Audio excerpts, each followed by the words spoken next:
On est le 6 novembre 2024, Trump vient d'être réélu et j'ai envie de faire une réaction à chaud, pas par rapport aux élections, mais par rapport aux finances personnelles. Là où je veux en venir, c'est que j'ai vu beaucoup de gens se plaindre par rapport à ce qui va se passer plus tard. Et très rapidement, c'est que si tu n'es pas américain, tu n'as pas le contrôle sur ce qui vient de se passer.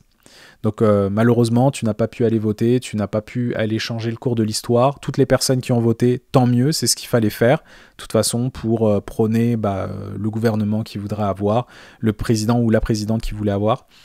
Et vu que tu n'es pas en contrôle de ça, c'est qu'est-ce que tu peux en tirer de cette situation-là et comment tu peux aller chercher les opportunités.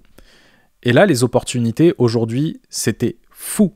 En bourse, les personnes qui sont investies, qui ont investi, ils ont eu, je pense, une des meilleures journées depuis 2016 et l'autre meilleure journée, peut-être, si je ne me trompe pas, c'était quand Trump était élu en 2016. Donc les investisseurs le savaient déjà. Ils savaient que si Trump passait, la bourse allait vraiment exploser le lendemain. Donc tous ceux qui étaient investis dans les actions américaines, toutes les personnes qui étaient investies dans Tesla aussi, ça a été une très belle journée parce que Musk aime Trump, etc. Vous connaissez peut-être l'histoire.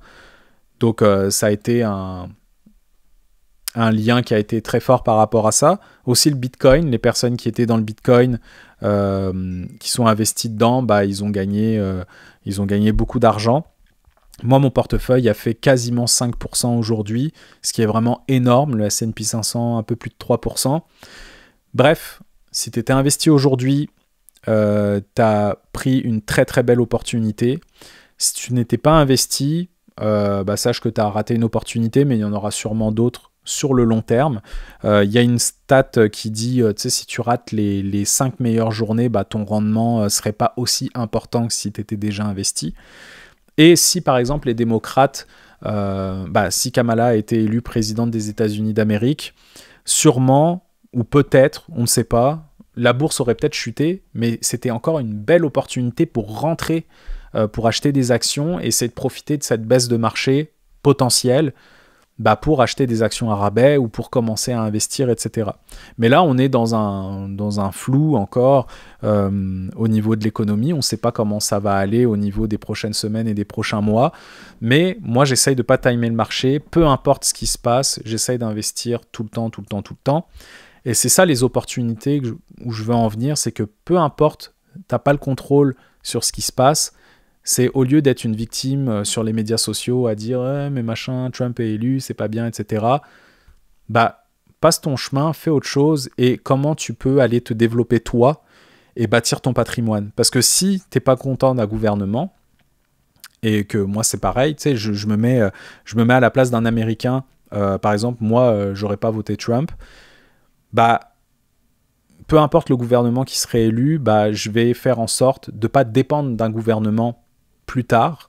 Donc je vais essayer de capitaliser le plus possible sur le long terme pour bâtir mon patrimoine et ainsi ne pas vivre pieds et poings liés au niveau du gouvernement. Il y a beaucoup de gens, c'est ça, qui attendent les sous du gouvernement et malheureusement, c'est pas forcément une meilleure solution et je peux pas me mettre à la place des personnes où c'est très difficile financièrement.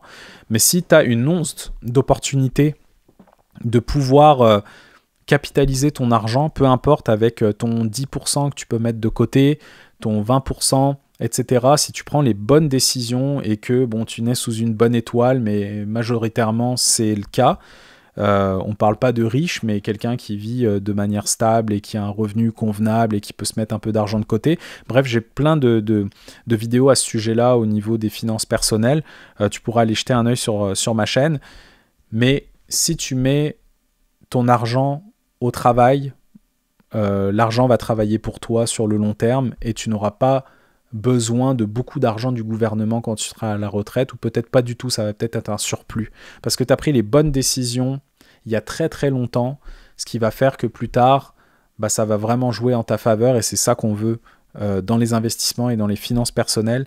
Donc comment ces élections-là vont t'impacter ? Reste investi, bâtis ton patrimoine Et de toute façon, on ne pourra pas changer le cours des choses. Donc c'était vraiment une réaction à chaud sur ce sujet-là, sur les élections américaines.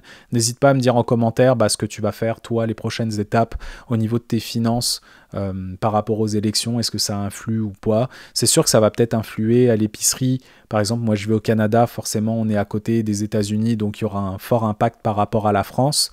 Mais c'est comment on va contourner ça, et au lieu de faire les victimes à se dire mon Dieu, ah, c'est trop difficile, c'est quelle solution on va essayer d'aller chercher et comment résoudre les problèmes pour contourner tout ça et essayer de vivre le plus convenablement possible. Et je te souhaite à très bientôt pour une prochaine vidéo.